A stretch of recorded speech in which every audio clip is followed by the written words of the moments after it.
Okay, good afternoon. As Julie mentioned, my name is Corey Scott. I do work for Land O'Lakes. If you're not familiar with Land O'Lakes, I encourage you to check out in your grocery section. We just released pumpkin butter for the fall. So to give you a point of reference, go check out our seasonal butters. I'm excited to talk to you today about climate change and your role as a horse owner or facility manager. Let's see if I can get my screen. There we go.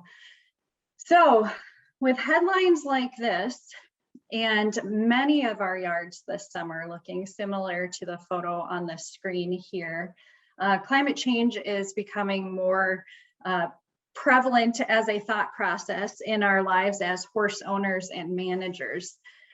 If you had asked me 10 years ago, I would not have guessed that this is what I would be talking about today. So I think many of us are in the same spot. As we look at, changing weather patterns, wildfires. Do we have the sound figured out? Just pause here. Are we good to go, Julie? Okay, we're good to go. I want to talk to you about some of the implications on your horse's health, your facility management, and of course your wallet, and how to manage these things while also being good stewards of our environment. I'm not going to throw a whole lot of stats and figures at you today, but this is one that I wanted to be sure we cover off on. If you are responsible for the hay purchases on your farm, I think that this slide probably will not be a surprise to you. I was going to ask for audience participation here. I think we may be muted, but I'll give the opportunity in the chat if you want to play along. Let's talk about 10 years ago. This red box here, you can see that our prices took a significant spike. So in 2011, hay prices and alfalfa prices went from around $100 a ton to over $200 a ton. In the chat, I'd be interested to hear from you on what you think the cause of that was. I'll give everyone just a second here. Let's see if we can get some responses. So think back 10 years.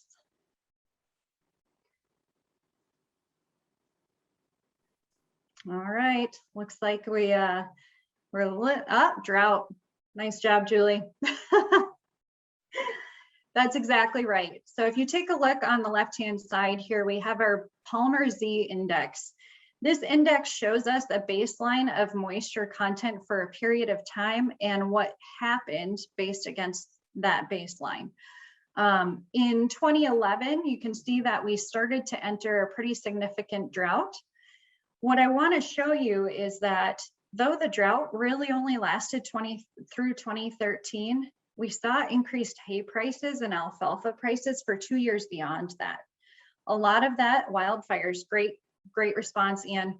Yes, we're talking about drought and wildfires. So we see that sustained increase in prices for 2 years. So I'm going to fast forward a little bit to something that's more recent in our history. I want you to think back to 2019. We saw a recovery in hay prices to where we were back around that 1 to 120 per ton price range. But in 2019, we saw another significant spike. Can anyone guess what happened in 2019? And I'll give you a hint, it was not drought. You see people thinking. I'll tell you. Flooding. So it's not just drought that we're concerned with, we're also concerned with flooding. As we look at 2021, you're going to see that we have a pretty significant climb again in prices, and I think most of us are probably familiar on why that's happening. Let's see if I can get my PowerPoint to cooperate. This is a snapshot of the drought picture from last Friday. So this is about as recent as it gets. The most significant hay states are Texas, Missouri, South Dakota, Kansas, Montana, and Nebraska. If you look at this map, you can see the western states are in drought, and they have been since June. I don't think that's a surprise to anybody. We're familiar with the wildfires, we're familiar with the drought. What's also interesting is Texas in June had the most moisture they have seen in about a decade. And it impacted their hay growing season significantly. So if you think about the state presence of horses, Texas is the leader. And then we have California, Florida, and Oklahoma. If you think about California, Florida, and Oklahoma, most of those folks are sourcing their hay from out of state. Most of them look to Texas and then the western states for their hay supply. So this year, our hay supply has been significantly impacted. If you look at hay alone, so grass hay, 35% of the hay acreage is still within a drought as of last Friday. But if you're the horse owner or manager that likes to feed alfalfa, you're experiencing a 62% supply impact by drought. Again, this picture doesn't incorporate flooding, so there's a whole other layer of flooding on top of that. So what we're seeing this year is we're seeing an additional $40 per ton jump in hay prices. And that's grass hay. Alfalfa, we're experiencing much more. It's closer to $60 a ton. I'm not going to drain this slide. There's a lot going on. If maps don't do it for you, this is just another demonstration of which states and the majority, which portion of the hay is in drought. But what I really want to talk about here is the implications for our pastures, drought and flooding both. The illustration on the right comes from the University of Minnesota. They are a leader in the forage space, and they recently published this in August. What's really interesting to me in this diagram is we're going to talk about some of the pieces here, what the impact of cover crops and cool season annuals can do for you on your operation. But we're also going to talk about some of the health implications. So this point here, be aware of nitrates in dry pastures. One of the things that we as horse owners think about frequently is laminitis, especially in the spring.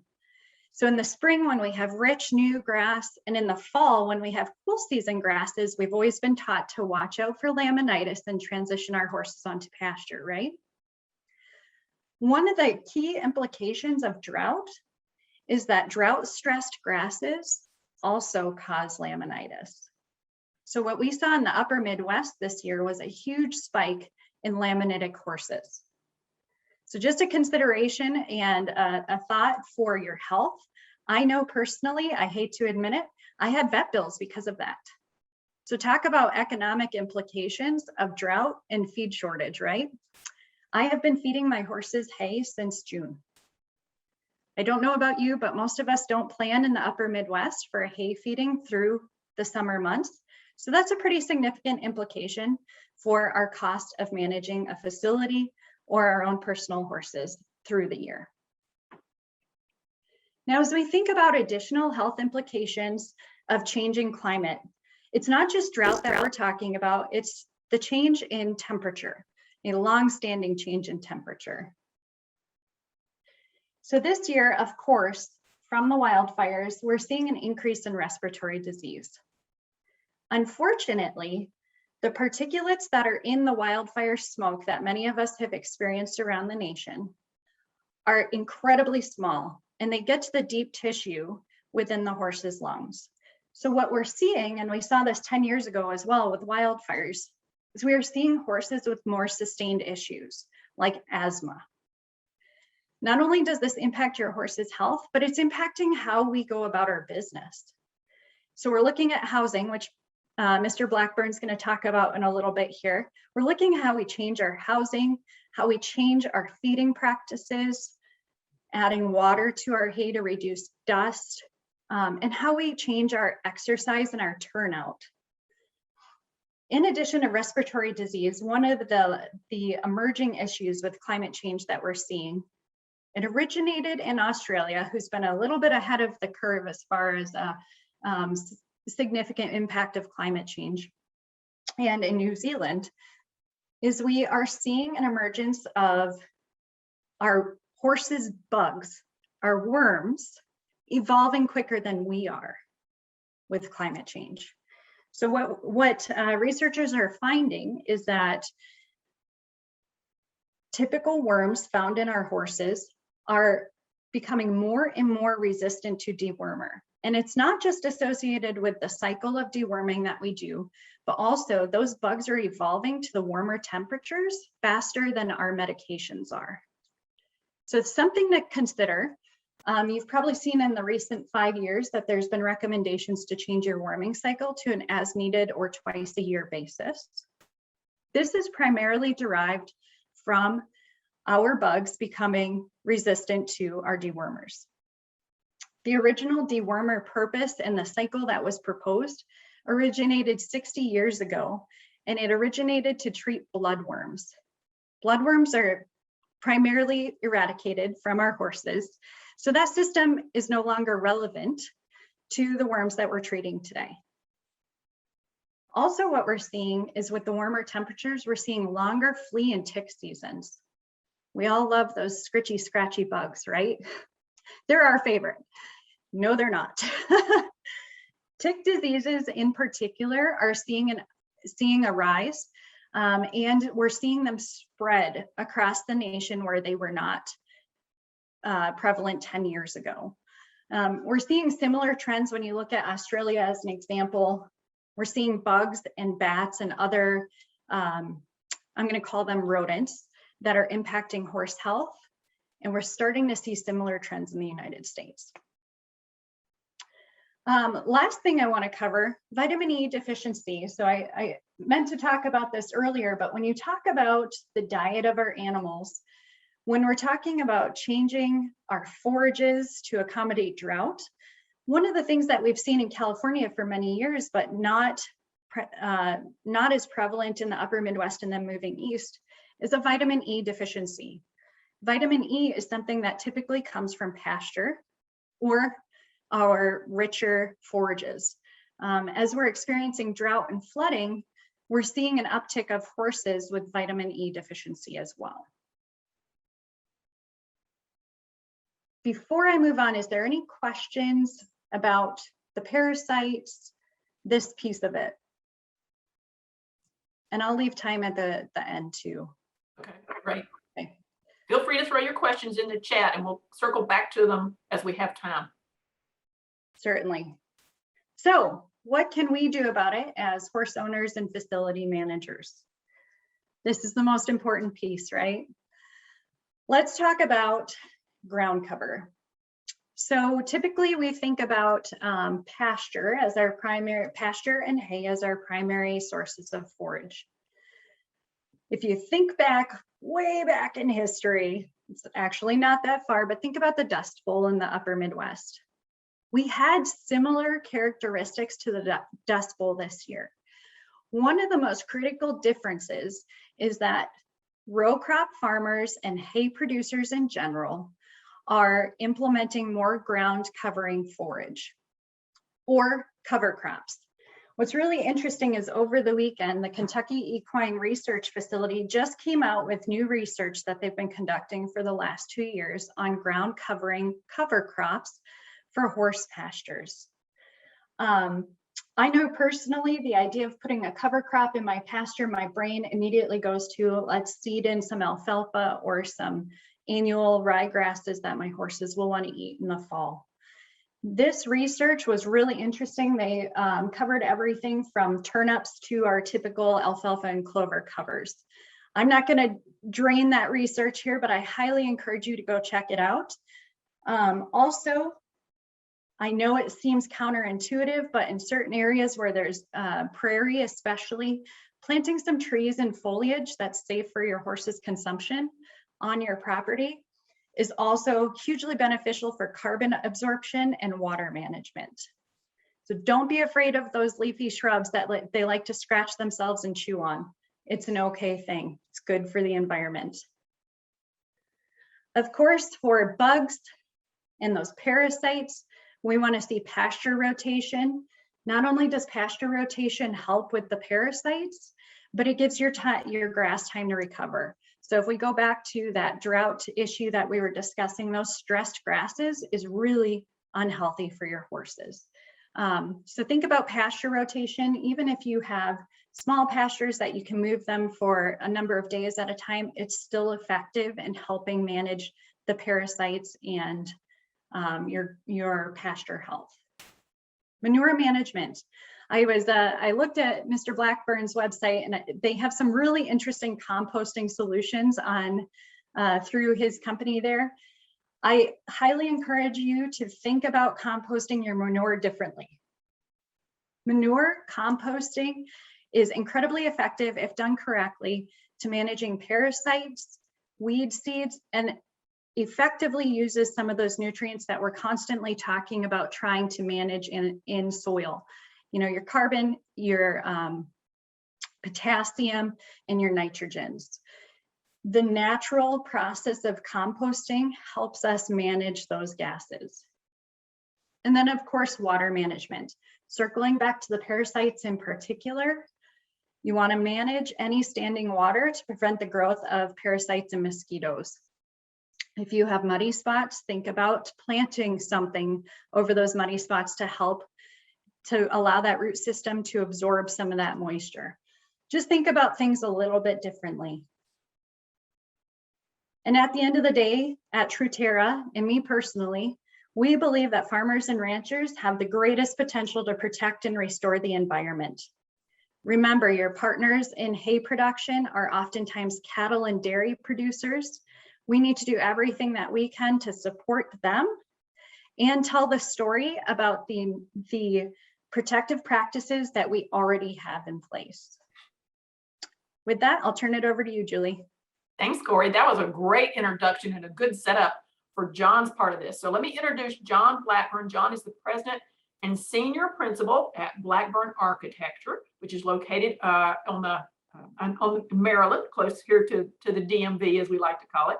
He's the co-author of 2 books, American Equestrian Design, and more recently, Healthy Stables by Design, which focus on designing facilities that function for the owner and the rider while preserving and contributing to the health and safety of the horses.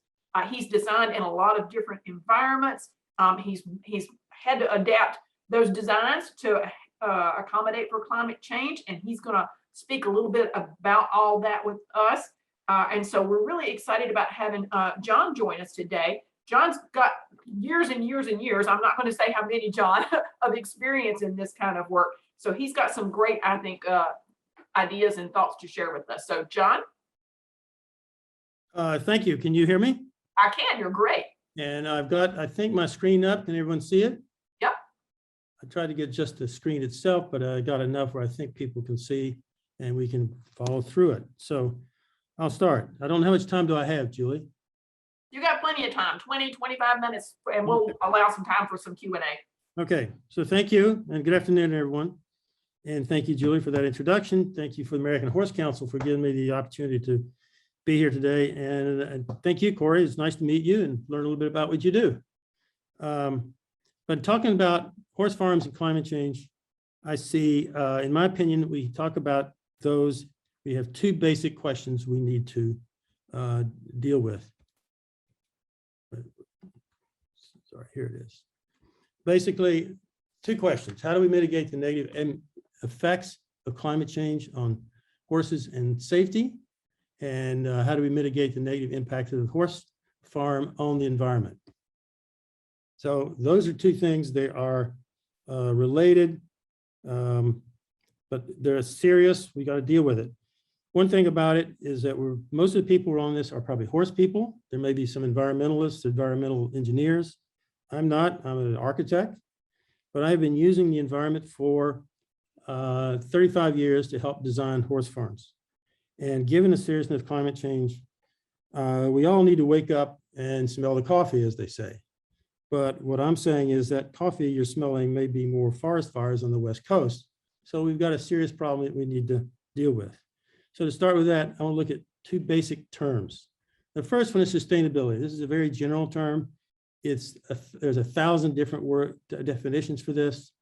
And this is one from the United Nations Environmental Report that they use. It's so general and so worldly it's not really that applicable to what I want to talk about. But below is a sustainable horse farm definition. And this is something that I've worked on, is a sustainable horse farm is a farm that balances the operation of the farm with the ecology of the land, the economy of the farm, and the welfare of the horse within the community at large. And so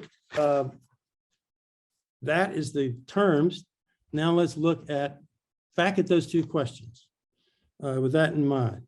How do we mitigate the negative effects of climate change on our horses, and how do we mitigate the negative impact of our horses on the environment? So it's, to me, the two questions are a little bit of a yin yang. They go back and forth, they reinforce each other, they problem with each other, but it's an important subject. They both need to be dealt with together. Now, 35 years ago, I was focused on how the environment impacts the health and safety of the horse. I still do that, but over that time, we've had a lot of climate change. And so this is a diagram I used 35 years ago to describe, and I've been using it every year since then. It describes how all the environment of the farm affects the health and safety of the horse. The natural light, your orientation, the materials, everything affects the health and safety of your horse. And that's what most farm homeowners or horse owners are trying to protect. But lately, I'll get this to change. With the environmental change, we've got another question to deal with. We now look at the sustainable horse farm as an object of that beginning to affect that environment. So we're now taking that same diagram and reversing the arrows. And now today I want to talk more about that as the issue. So how do we mitigate, the main question is, how do we mitigate the negative impact of our horse farms on the environment? There's no silver bullet to how we do it. There's no single answer. And to use the old African proverb, it's going to take a village. And that's what we all need to pull together to do what we can to make it more sustainable. Now, I'm looking at all the impact of climate change on us. It's a land problem, in my opinion. Available land and land available to horses are in conflict, and in conflict with nature and climate and other uses. We're losing acreage every single day. So urbanization and poor farm planning is only part of the problem. So they're all competing for the land, and poor farming reduces that amount. So if you look at this data, 9 million horses in the US requires 36 million acres of land to support and feed those horses. We're losing over 6,000 acres per day for horses. And that amounts to about 2.1 million acres per year. So you can see there's an incredible loss of land, and that brings to focus one of my favorite expressions is no land, no horses. We've got to protect the land for our health, but we've got to protect the land for our horses as well. So that sort of sums it up. So my thesis is a well-planned horse farm. When implementing environmentally responsible practices and managed well, can protect not only the land, but lessen critical climate concerns in the process.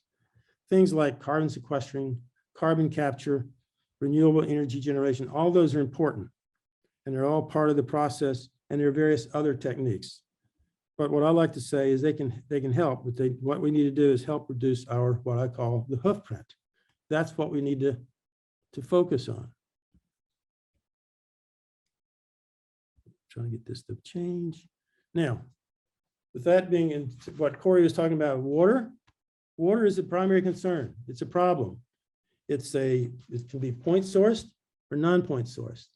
And what I've always said is it's not the water the issue, it's too much of it, it's not enough of it, it's polluted, it's in the wrong place at the wrong time. The problem is not necessarily the volume, but it's how we handle it. And when it comes, it's a problem.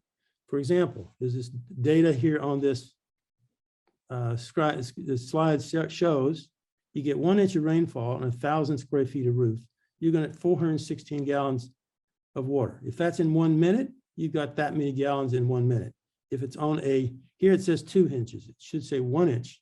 1 inch of rainfall on 20,000 square feet of say arena is going to produce 8,300 gallons of water. And if that's in a minute, that's also a lot of water. And what I'm showing here in this farm is a lot of land. And if you're getting all that water coming on the land and you're concentrating it on roofs and dumping it on the soil, then you're going to begin to have some problems. So let's look at the next slide. We're getting a problem. You got it? Feedback.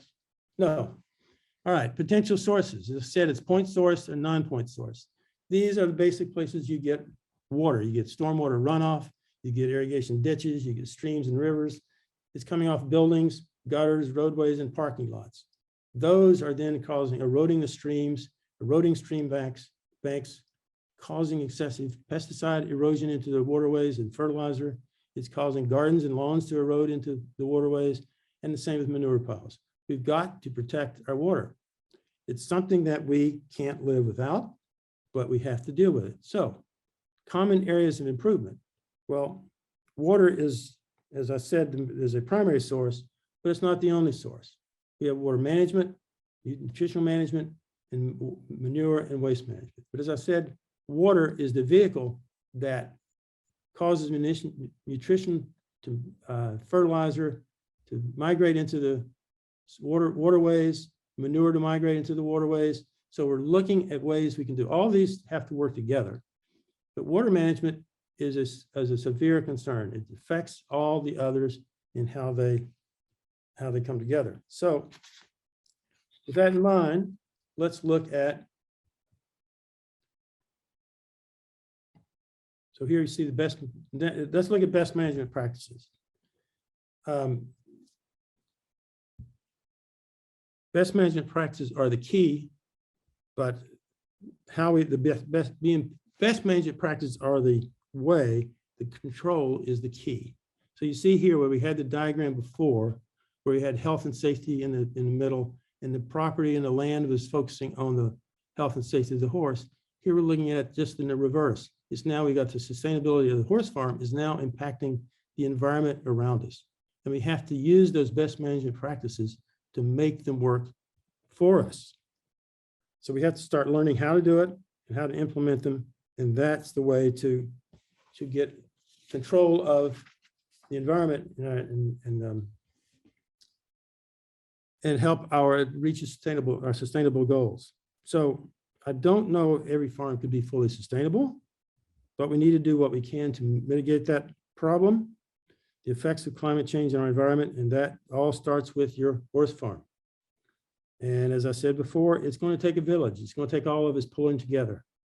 So I'm going to go back, and one comment is my thesis is well-planned horse farm when implementing environmentally responsible practices and managed well can protect not only the land, but lessen the critical climate concerns in the process. Now, with that being said, I'd like to run you through some examples of where we've applied these. Not all of them, I can't go through all of them today, but I'm going to show you primarily with water control, because that to me is key. It affects all the others. And so what you have here is Wyndham Oaks Farm in Montgomery County in Maryland. And this is one we designed about, I don't know, 10 or 15 years ago.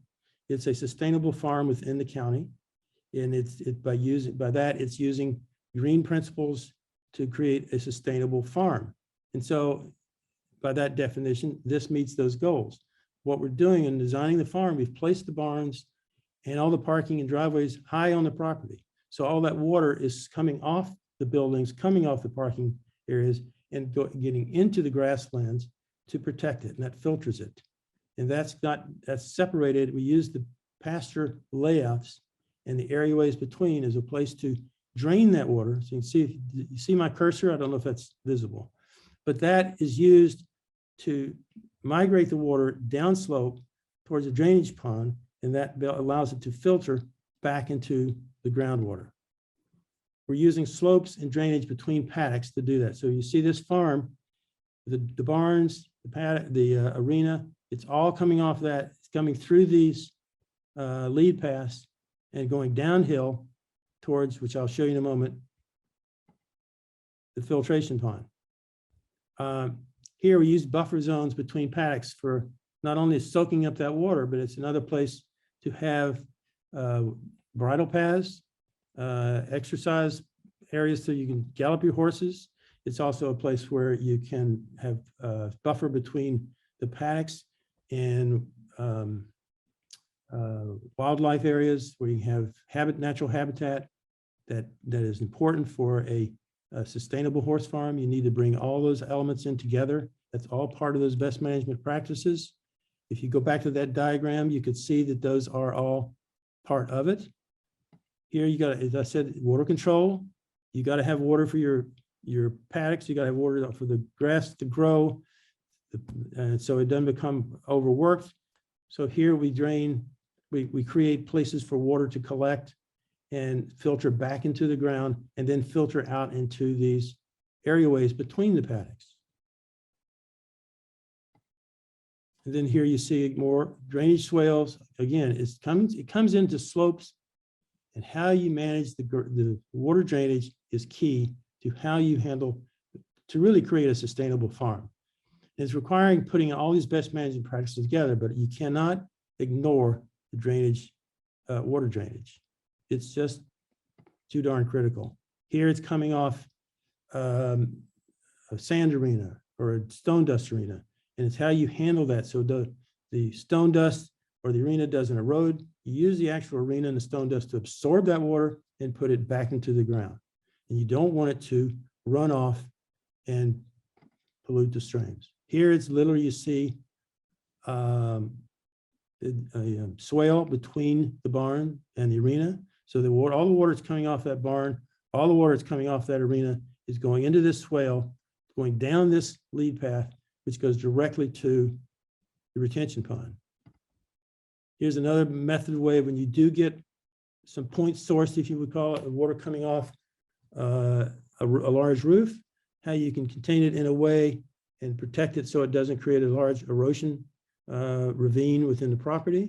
Another location on this farm, how we've used it under a ramp where you can use it for loading manure, and yet protect that culvert from horses.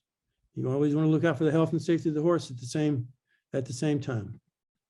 Here we're looking at dry lots. Dry lots are certainly healthy for your horse. You have to have them, but they're also a way to keep the horses off the grass so the grass can recharge, and so you can protect the environment of your farm. And here's just the other way of, once again, collecting the compost, taking it to, as you can see in this diagram in the distance, is the composting facility. They have composting rows out in the field, and they have a composting building where they contain it. And then, as I said at the beginning, how you lay out the farm. This, we put the barns at the top, we put the gravel parking areas at the top, so where all that water comes off, it goes into the grass areas, goes into the lanes between the paddocks. Again, it's filtered to the drainage pond. And then, of course, keeping your horses separate from your wetlands, keeping your wetlands free to drain. Here's all those lead paths I was showing you between the paddocks, drain into this pond, which then leaches out into the field and then eventually drains into the waterways. And it should be clean and suitable for, almost as clean as it came on the property. And that's your goal.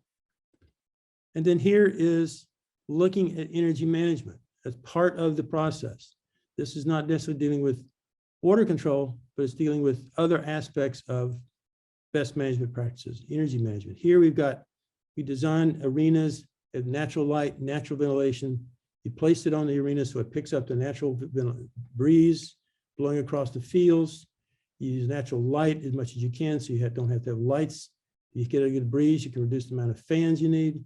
Here we've put solar panels on the roof, and that's generating, in this particular location at this time, I think it's generating about half the power for the farm.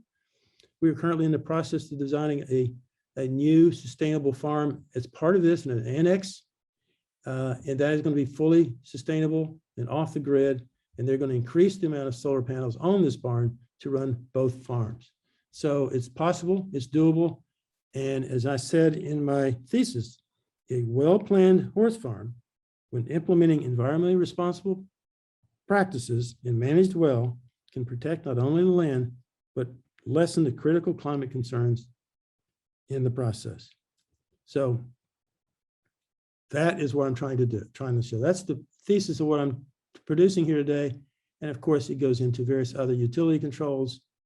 And then that leads us to our resources.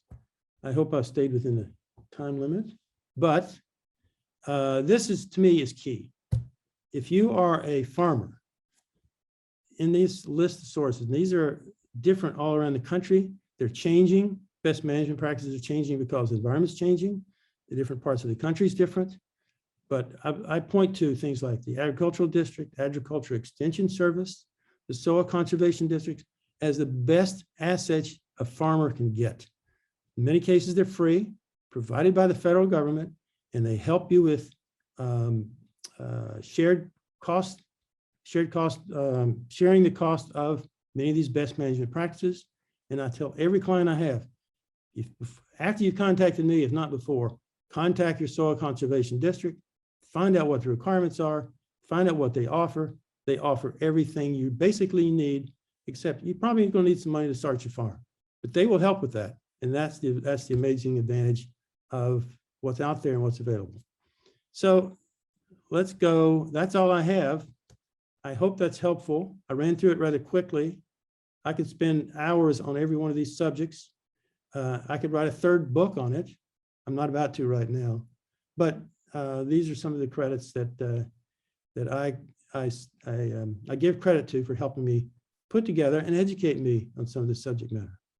That's great, John. And I saw Corey nodding a lot as you were presenting. So you guys are definitely preaching from the same choir book, as the saying goes. He was nodding and not nodding off. No, not nodding to support you. But so we did have a couple of questions in the chat as we went along. Some I think we've sort of answered, but just in case, let me go back up here at the top. Corey, you had a question wanting to know if there were any recommendations on pastures and rotations to control parasites. There are. I'm not a pastor. Is that for me? From Corey? That's for Corey. But I'm sorry. I'll stay out of that. That's not my territory. That's okay. We'll let Corey jump in. Please. So I'm actually, you're gonna think I'm taking the cheap way out, but I'm gonna say regionally, it really depends. I highly encourage you to check out your local university and extension, because each region has its own recommendations for how many days and weeks horses should be on pasture. And then of course it gets down to the animal unit as well. So how many horses you have on an acre in a specific region will change your pasture rotation. So in addition to all the resources here, check out your local university extension. Kentucky Equine Research has done a bunch of work in this space. The University of Minnesota has done a bunch of work in this space, like extensive work. So I'm going to say, dependent on where you're located, look for your region specific resources, and then take in mind, of course, your own operation and how many acres you're working with and the density of animal units. Good feedback, good feedback. Okay, John, this question is for you. The question was about using solar panels, and talk a little bit about what's the capital outlay to have solar panels, and then what's the offsetting benefits of those solar panels? Can you recoup your costs, John? Yes, it may take you a few years, but I think it's worth it. And with energy costs, I started doing this with solar panels, and I have some goals I'd like to see implemented with solar panels. Is that 20 years ago, I started doing this. At that time, I had a farm that you had to have batteries to store the power. And now with putting it on the grid, has allowed you to share that with the utilities. And that's made it much more, you don't have to have batteries anymore. And it's much more affordable. And that allows you to cut your utility bills. And what I would like to see done is not possible, is that farmers get together, and you can't do this legally in some places, maybe most places. I want to see more power sharing co-ops. In other words, you can have a farm that has solar panels. There could be a farm next door to it, but they don't have the land or the buildings or whatever to provide the solar panels. And right now, technically, within the state of Maryland anyway, it's against the law for you to give that power to the other person. Now, at Wyndham Oaks, we're going to have 2 farms that are owned by the same owner, and we'll be able to put the power from one into the grid and then take the power back as a source that they've already produced. But if that farm is owned by someone else, they couldn't do it. And so my goal is, and this is where maybe the American Horse Council can help, is how do we get legislation to allow us to let farmers, they've got co-ops all over the place, and I've had them for years. Let's create some power generating co-ops that help farmers share their power.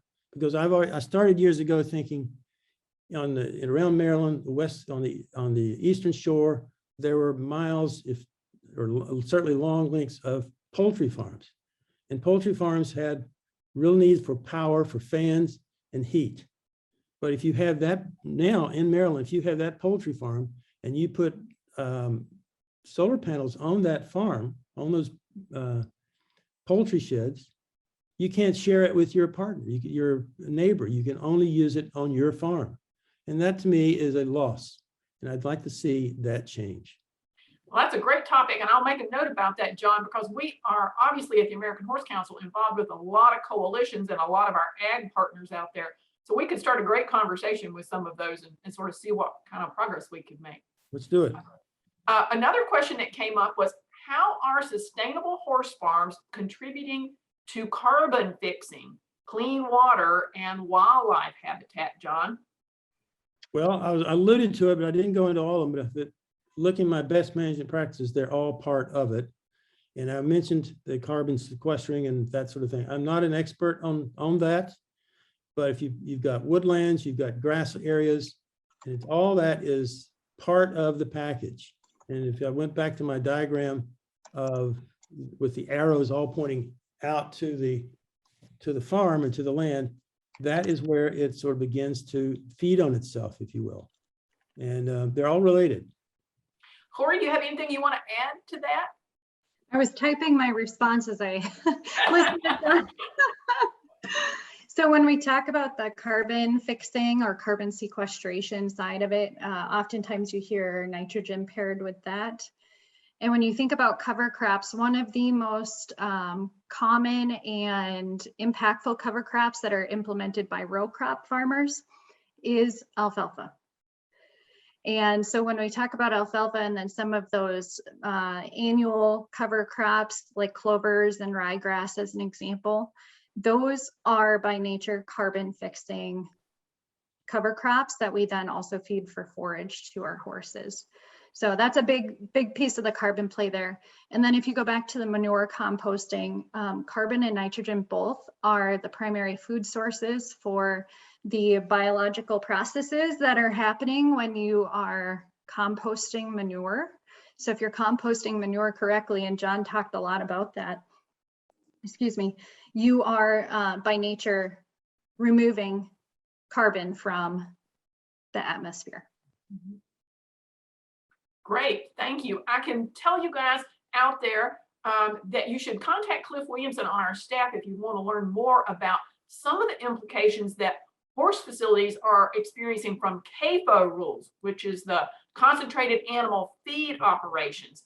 And we're seeing, especially in California right now, we're seeing some training facilities and we're seeing some horse show facilities that are really getting a lot of attention because they are treating the way that we manage horses like they would pigs or other livestock, and the way that we handle manure runoff and composting and those kinds of things. There's lots of conversation in a few states right now about whether CAFO rules are going to have a big implication in the horse world. Corey, you're nodding. You want to add anything to that? Yeah, this goes back to what I was saying about our dairy and our cattle producers that oftentimes are producing the feedstuffs for us. How we talk about those CAFOs and how we talk about those producers is going to have implication on us as well. So we really need to be cognizant of any talk tracks as horse people that we have and how we support or choose not to support those producers. It will have downstream implications. And oftentimes we don't think about that when we're talking about a CAFO in our immediate vicinity, right? So Yep. just one of those pieces to think about. Yep, sure is, sure is. I just want to add that I've worked with a little bit of that issue in California with the CAFO, and what's happened is that, yes, there are feedlots. What they're primarily after is the feedlots in, say, the Midwest and places where they're really concentrated, but they're taking that, and people that are maybe they're opposed to any kind of horses or animals being kept in captivity, so they don't like when they see any kind of horses, and so what they're trying to do is apply the CAFO rules and laws to private facilities, and it's just not the way it was intended. It's not the way the laws were written, but some people are bringing that up in certain jurisdictions, and they're doing that in California, and they're using that misinterpretation of the law in their particular case. And that's a concern. I've dealt with that through the ELCR, with which I'm on the board, and they're a great organization that really works to try to protect land for horses, which is what we're all trying to do. Yeah, so I'll give a shout out to your point there, John. The Equine Land Conservation Resource Group, he's got them referenced here on his slide. They are a great source of information about land use, land planning, all kinds of things. So go over there and check them out if you're not familiar with them. Anybody else have a question you want to throw out to our guest today before we start to wrap up? Yeah. Okay, so as I said in the chat box before, we've recorded today's session. I've got the slides from both Corey and John, so we'll have the slides and we'll have the recording available, so you can, if you came late, you can go back to the beginning and hear all of it, or you can replay certain points that you'd like to hear again, or look at some of those fascinating statistics that Corey had, because that'll certainly wake you up and make you think a little bit about how the implications are going to shape up. Anybody? I'm going to give one last shout out. Calls, questions? I just hope I didn't go too fast and everybody picked up everything, but they can get it. There you go. There you go. Well, what I want to do to wrap up is thank you for coming. Great job, Corey and John. I want you to know two things that you can mark on your calendar. Our fourth quarter webinar will be on Monday, November the 15th, and we are really excited. We are going to have Randy Savvy. He's with the Compton Cowboys. He's going to talk to us about who the Compton Cowboys are, what their mission is, what their projects are, and some of the wonderful things they have going on to get inner city youth and other people from underrepresented communities involved in the horse industry. So we're excited about hearing from Randy. Also, just a little side note, because I see some of our attendees today are from academia. The American Horse Council is going to be sponsoring a virtual research summit. And we don't mean just health research. We are taking this as the whole ecosystem of the equine industry. So we're inviting all of the researchers from the universities to join us to talk about priorities and how we can get more research done. And we're inviting all of the research funders. So the Foundation for the Horse, or the American Quarter Horse Foundation, the Race and Jockey Club, Morris Animal Foundation, all of those funders to join us, so that we can have everybody around the table and have a conversation about how we can do more research and how we can promote more research. Because I'm a firm believer that if we are being proactive and we're doing good research and we can show the world that we are being good stewards, that helps us a long way with different types of legislation and regulatory challenges. So mark the calendars for both of those big events. We're excited about those. So we are going to also be holding on October the 28th, our annual fall, we call it a ride-in. Other organizations call them a fly-in here in DC, and it's going to be done virtually too. So we're going to have several Congress members joining us, talking about their involvement with the industry. We'll have a number of issues that we'll be talking to. And to John's earlier point, we're going to dive a little bit into some state issues that we don't normally do at the American Horse Council. We're more on the federal level. But a couple of those state issues have lots of possible implications to grow into national issues and sort of come across the country. So we're going to dive into a couple of those. So we're looking forward to that.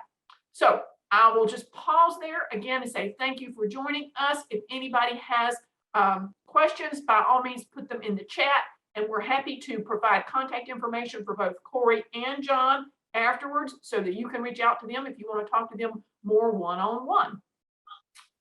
So thank you very much. Have a great rest of your day and a good week. Thanks for having me, Julie. Thanks, Thank you, Corey. Julie. Thanks, John. Take care. Thanks.